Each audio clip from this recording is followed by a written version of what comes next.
Merhaba, öncelikle hoş geldiniz. Biz Usta Havacılık şirketi olarak 30 seneden beri hizmet vermekteyiz savunma sanayine. Ben Hasan Uz, Usta Havacılık Genel Müdürüyüm. Yaptığımız işler hassas işler ve hassas işlerde de yanımızda olan, bize güven veren firmalar bulunmaktadır. Bunlardan birisi de Manus Post'tur. Manus Post'u biz ne zamandan beri tanıyoruz? Ender Bey'i 15 seneden beri tanıyoruz.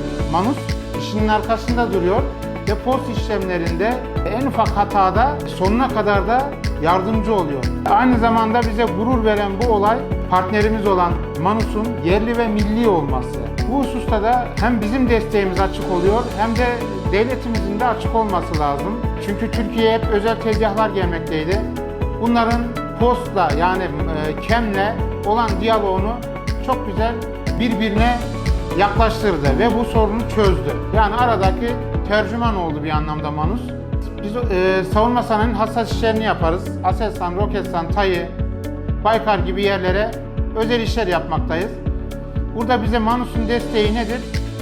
Bizim her türlü tezgah gelebildiği için, her türlü dilden tezgah gelebildiği için bu aradaki açığı Manus kapatmakta. Yeni ürünleri var.